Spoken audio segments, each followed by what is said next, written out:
नमस्कार दोस्तों, आप सभी का स्वागत है हमारे YouTube चैनल सक्षम स्टडी सेंटर में। तो दोस्तों, आज हम बहुत ही महत्वपूर्ण टॉपिक लेके आए हैं जिसका नाम है संज्ञा। दोस्तों, हिंदी प्रश्नोत्तरी की ये जो सीरीज चल रही है, इसमें हम संज्ञा पर आधारित या लिंग या कारक या वचन संबंधी कुछ क्वेश्चन आएंगे, उनको दोस्तों हम करेंगे। तो दोस्तों, आज का ये सेशन बहुत ही महत्वपूर्ण होने वाला है।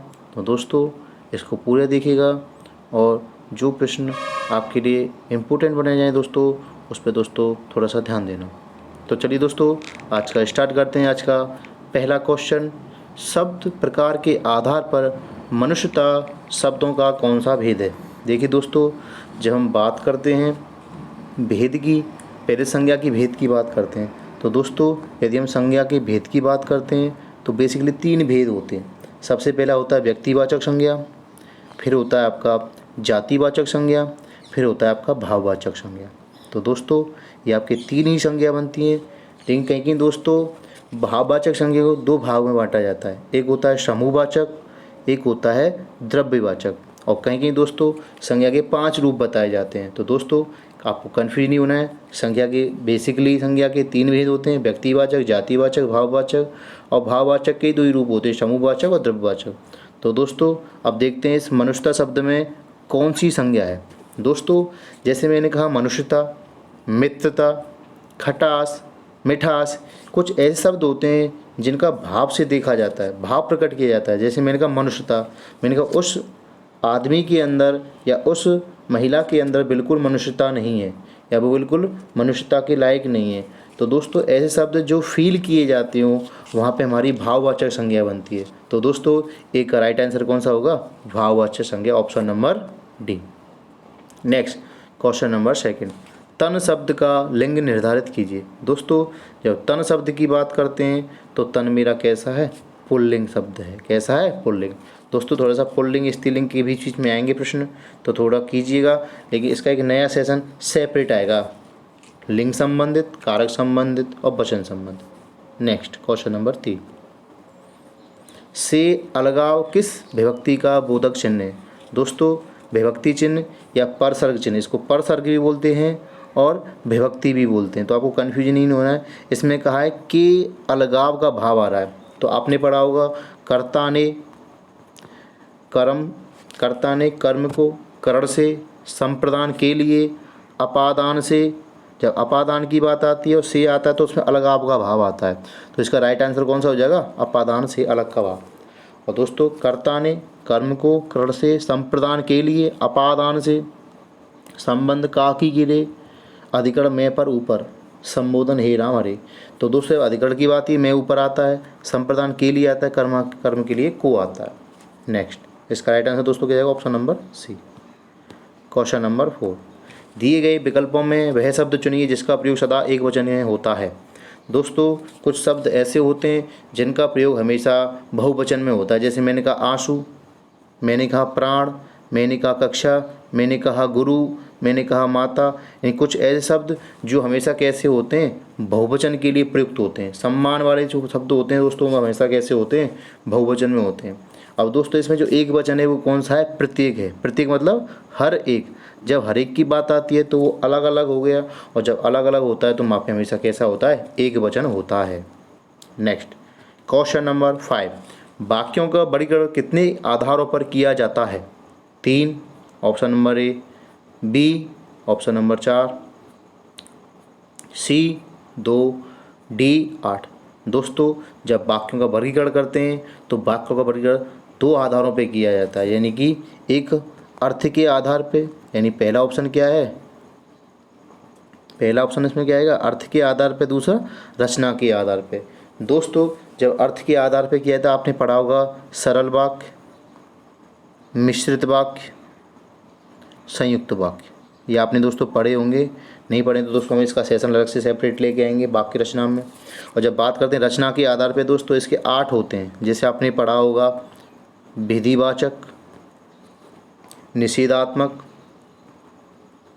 विस्मयादिबोधक, आज्ञार्थक, प्रश्नवाचक, संकेतवाचक, संदेहवाचक, इच्छावाचक।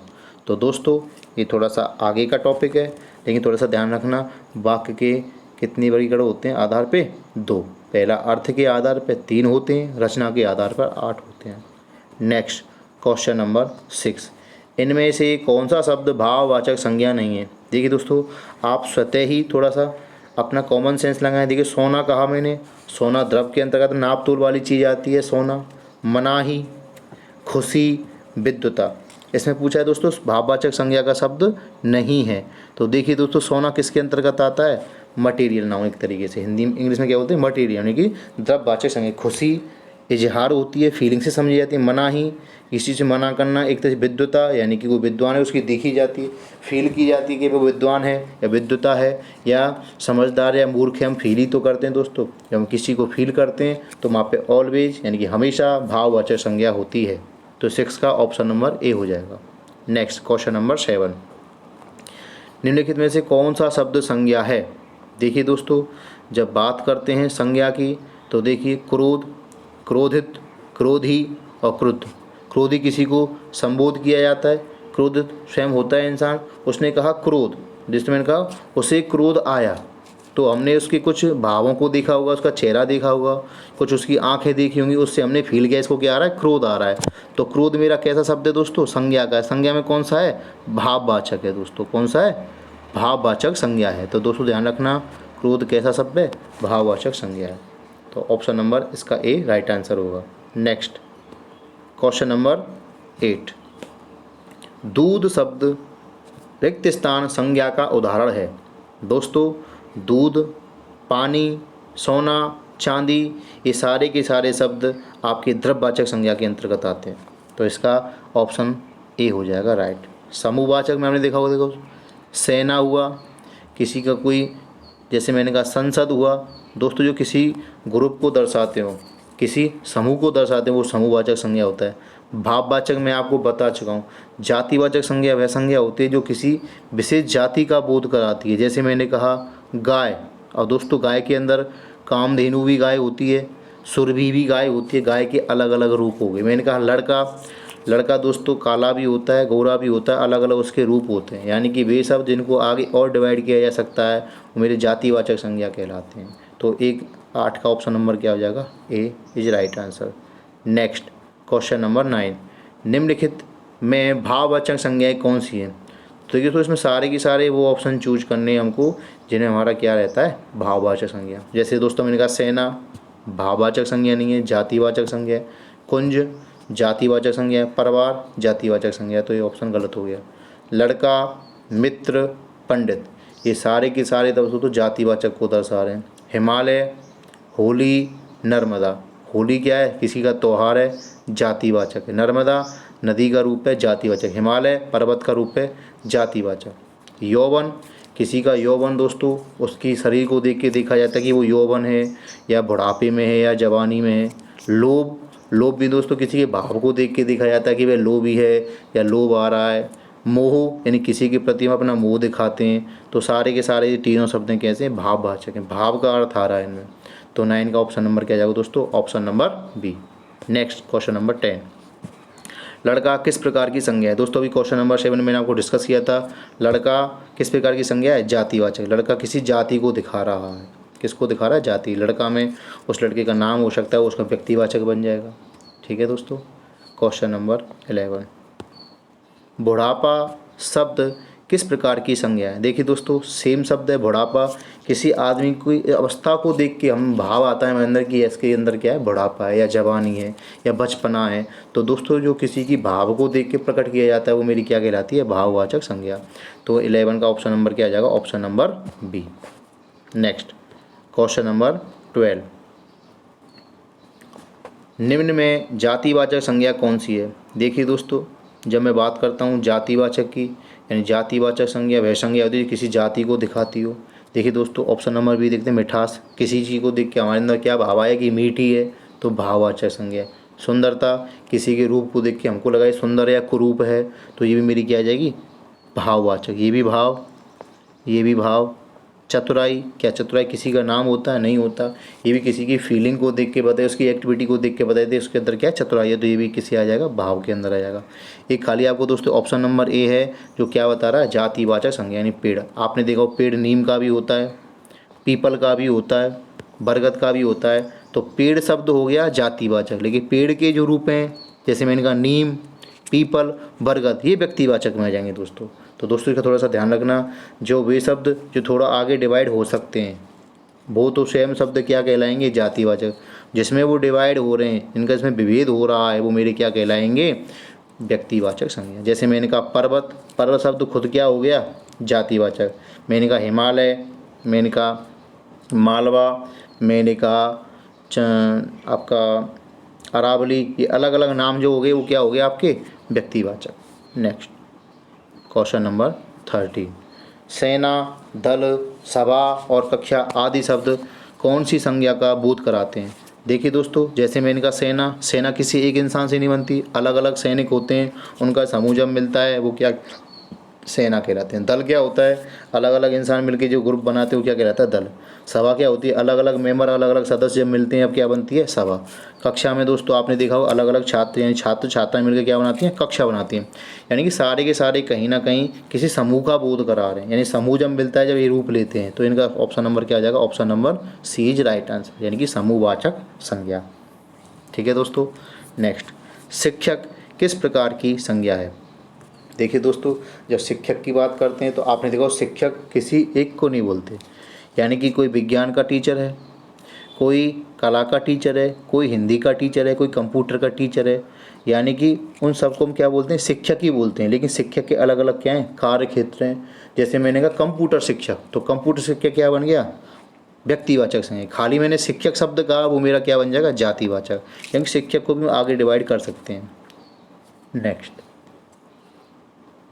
क्वेश्चन नंबर 15, जाति भाववाचक संज्ञा का विशेषण रूप है। देखिए दोस्तों, जब हम किसी का विशेषण की बात करते हैं, यानी जो शब्द किसी की विशेषता बताए, क्या बताए, विशेषता। जैसे मैंने दोस्तों कहा जायती, यानी किसी के साथ जायती हो गई ज़्यादा, जायती मतलब किसी के साथ ज़्यादा ही कुछ बुरा हो गया, ज़्यादा ही कुछ अच्छा हो गया।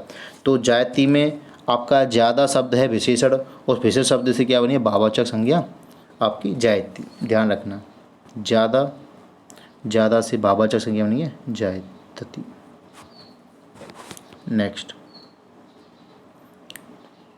क्वेश्चन नंबर 16, ग्रामीण का संज्ञा रूप है। देखिए दोस्तों, सबसे पहले आता है ग्राम। क्या आता है, ग्राम। ग्राम में रहने वाले को क्या बोलते हैं, ग्रामीण, यानी कि जो ग्राम में रहते हैं उनको क्या बोला गया है, ग्रामीण। ग्रामीण से ये भाव पता चलता है कि वो लोग ग्रामीण हैं, भाव आता है, जबकि इंसान नहीं है, क्या आता है, भाव। मान लो जो शहर में रहता है वो क्या कहता है, शहरी कहलाता है दोस्तों। तो दोस्तों इसमें 16 का आंसर नंबर क्या जाएगा, ऑप्शन नंबर बी, यानी ग्रामीण में कौन सी संज्ञा रूप आएगी, ग्राम। और ग्राम कैसा है, जातिवाचक संज्ञा है। कैसा है ग्राम शब्द, जातिवाचक। नेक्स्ट क्वेश्चन नंबर 17, भाववाचक संज्ञा शब्द कौन सा है, लालिमा, निराश, अनुच्छेद, विवाह। देखिए दोस्तों, जैसे मैंने कहा निराश, किसी चीज़ से निराश हो जाना, एक तरीके से दोस्तों ये भाव का बात आता है। लेकिन दोस्तों इसमें जो मेनली शब्द पूछा है वो पूछा है जैसे आपके किसी की चेहरे की लालिमा होती है, यानी कि किसी के चेहरे को एक्सप्रेशन को देख के हमने बताया उसके चेहरे पे क्या है, लालिमा है। तो दोस्तों 17 का ऑप्शन नंबर क्या जाएगा, ऑप्शन नंबर ए, लालिमा। वेरी वेरी इंपॉर्टेंट है दोस्तों, UPPCL 2018 में आया हुआ है, थोड़ा सा ध्यान देना। नेक्स्ट क्वेश्चन नंबर 18, नदी संज्ञा का कौन सा भेद है? देखिए दोस्तों, क्या नदी को आगे डिवाइड किया जा सकता है? आपने कहा सर बिल्कुल, नदी आपकी गंगा भी होती है, नदी आपकी यमुना भी होती है, नदी आपकी गोमती भी होती है, यानी नदी शब्द तो हो गया जातिवाचक। क्या हो गया दोस्तों, जातिवाचक। नहीं, गंगा, यमुना, गोमती ये कैसे हो गए, व्यक्तिवाचक। तो दोस्तों भी थोड़ा सा ध्यान रखना, यदि किसी शब्द को आगे डिवाइड किया है उसके रूप होते हैं तो शब्द तो कहलाता है जातिवाचक, लेकिन उसके जो रूप अलग अलग बनते हैं वो क्या कहलाते हैं, व्यक्तिवाचक। जैसे गंगा, यमुना, सरस्वती, कावेरी, गोदावरी, यमुना, ब्रह्मपुत्र, ये सारे के सारे किसी पर्टिकुलर के नाम आगे, इनको आगे और डिवाइड नहीं किया जा सकता। तो ये सारे के सारे शब्द क्या कहलाएंगे, व्यक्तिवाचक। लेकिन नदी शब्द, नदी, पर्वत, पेड़, ये सारे के सारे शब्द जातिवाचक के अंतर्गत आते हैं। नेक्स्ट क्वेश्चन नंबर 19 देखिए दोस्तों आ गया। यमुना किस प्रकार की संज्ञा है? सीधा सा कंसेप्ट है, व्यक्तिवाचक संज्ञा है, कोई डाउट ही नहीं है। नेक्स्ट क्वेश्चन नंबर 20 कौन सा शब्द भाववाचक संज्ञा है? देखिए दोस्तों इसमें थोड़ा सा कन्फ्यूजन होता है कि मिठास है क्या मिठाई है। जब दोस्तों हम बात करते हैं भाववाचक संज्ञा की, मिठाई एक रूप बनता है, क्या बनता है? रूप। यानी कि आपने देखा कोई मिठाई बनी है, लेकिन दोस्तों जब बात करते हैं उस मिठाई में क्या आया? मिठास आया। यानी कि उसको हमने चाखा मिठाई को, जब हमारे अंदर क्या भाव आया कि ये मिठास यानी मीठी है। क्या है? मीठी। तो जो मिठास शब्द है वो कैसा है? भाववाचक। कैसा है दोस्तों? भाववाचक है। नेक्स्ट क्वेश्चन नंबर 21 कक्षा शब्द हिंदी व्याकरण के अनुसार संज्ञा के भेदों की किस श्रेणी में आता है? दोस्तों अभी हमने एक लास्ट टाइम एक क्वेश्चन किया था, सेना, दल, सभा और कक्षा, ये सारे के सारे कैसे शब्द हैं दोस्तों? समूहवाचक के अंतर्गत आते हैं। किसके अंतर्गत आते हैं दोस्तों? समूहवाचक। इसमें कोई डाउट नहीं है। अभी हमने एक क्वेश्चन नंबर शायद 13 यानी 14 किया था, बैक करके देख लेना, उसमें पूरा का पूरा शब्द आया था, सेना आया था, दल आया था, सभा आई थी और कक्षा आई थी शायद। तो दोस्तों 21 का राइट आंसर कौन सा होगा? Option number D. Next question number 22 समति शब्द हिंदी व्याकरण के अनुसार संज्ञा के भेदों की किस श्रेणी में आता है? दोस्तों जब बात करते हैं समति, क्या समति किसी एक इंसान से बनती है? आपने कहा सर बिल्कुल नहीं। समति में कहीं ना कोई सदस्य होता है, कोई अध्यक्ष होता है, कोई उपाध्यक्ष होता है, वो सारे मिलके क्या बनाते हैं? समति बनाते हैं। यानी कि गुरु बन गया, समूह बन गया। जब समूह बन गया तो कैसी संज्ञा बनेगी? समूहवाचक संज्ञा। तो इसका राइट आंसर क्या आ जाएगा? 22 का option number D. Next question number 23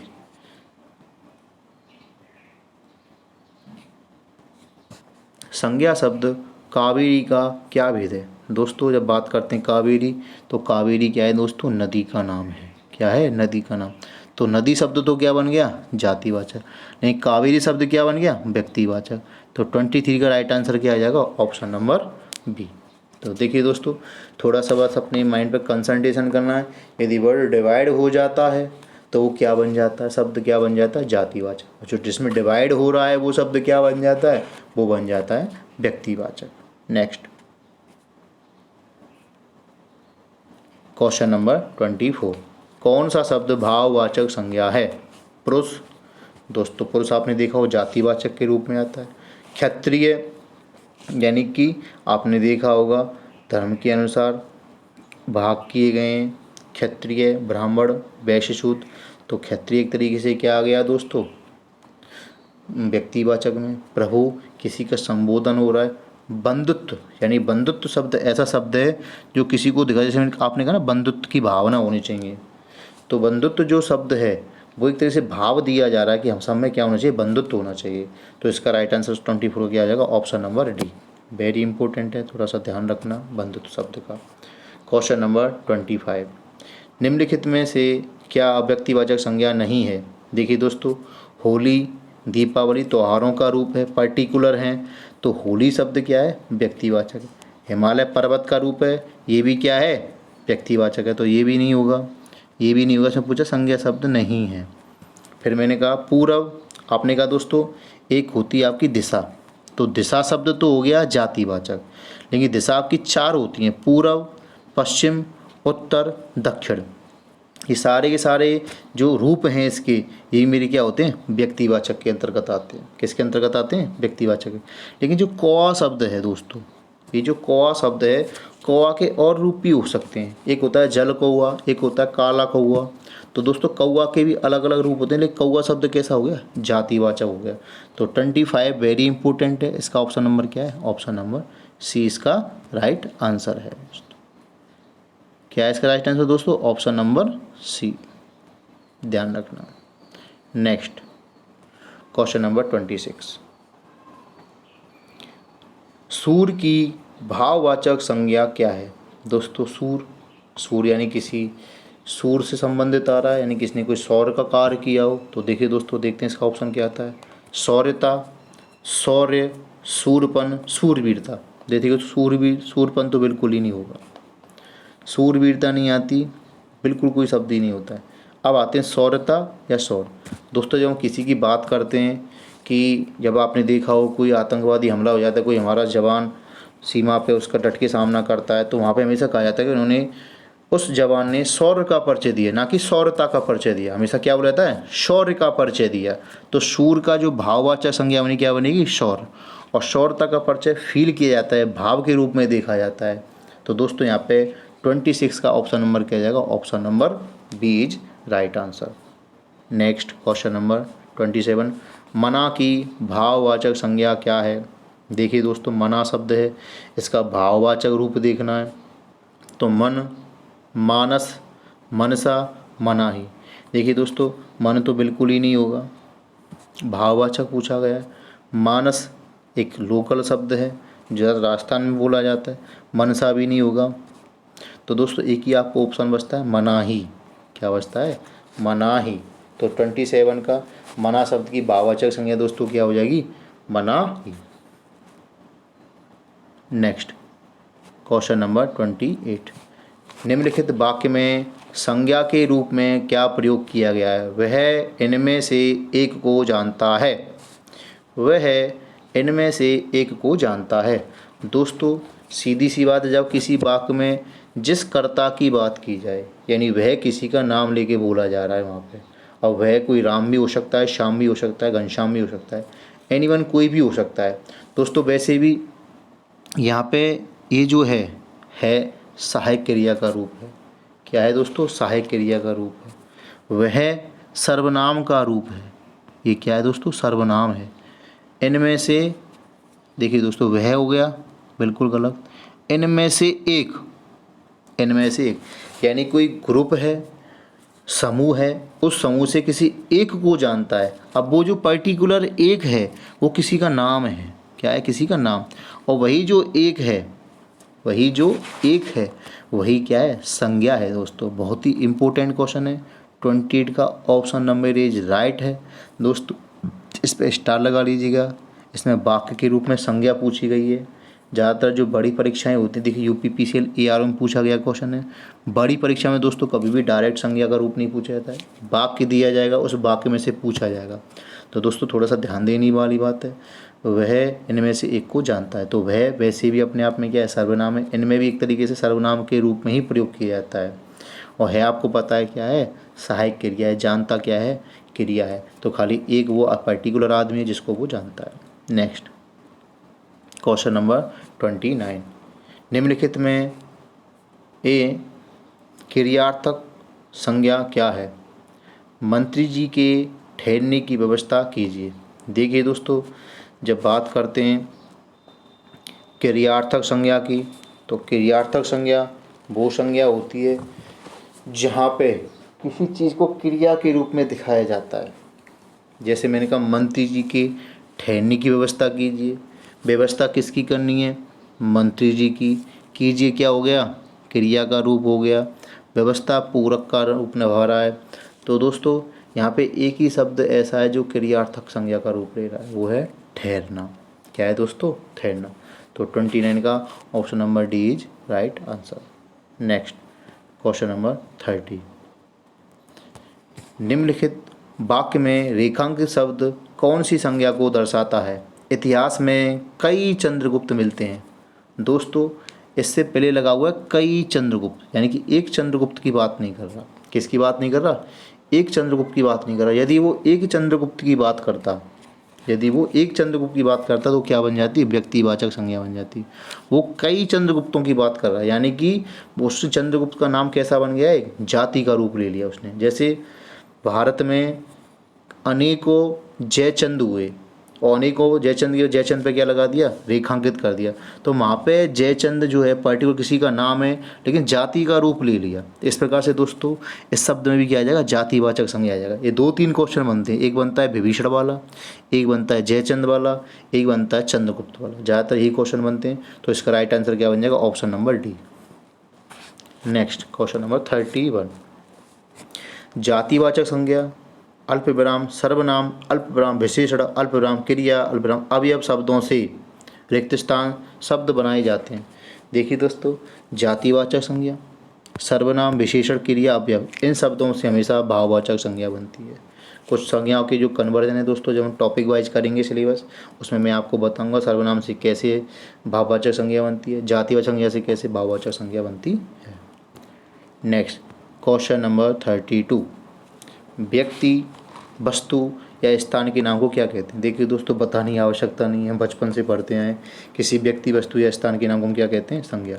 और दोस्तों एक मेरी ट्रिक है, संसार की ऐसी कोई भी चीज़ जिसका अपना नाम होता है वो क्या होती है? संज्ञा होती है। ध्यान रखना दोस्तों। नेक्स्ट क्वेश्चन नंबर 33, और दोस्तों आज का ये संज्ञा का लास्ट क्वेश्चन है, इसको हम कल कंटिन्यू करेंगे। चलिए देखते हैं। गांधी को राष्ट्रपिता कहा गया है, वाक्य में संज्ञा किस रूप में परिवर्तित हो रही है? देखिए दोस्तों, बात करते हैं गांधी की। किसकी बात करते हैं दोस्तों? गांधी की। तो ये सीधी सी बात है, गांधी को क्या कहा गया है? महात्मा गांधी, यानी कि क्या है? पर्टिकुलर व्यक्ति है वो। कैसा है दोस्तों? पर्टिकुलर व्यक्ति है। और जब पर्टिकुलर व्यक्ति होता है तो वो क्या कहलाएगा? एक तरीके से व्यक्तिवाचक। यहाँ पे गांधी क्या है? व्यक्तिवाचक। को राष्ट्रपिता कहा गया है, को क्या गया है? राष्ट्रपिता, यानी कि राष्ट्र का पिता।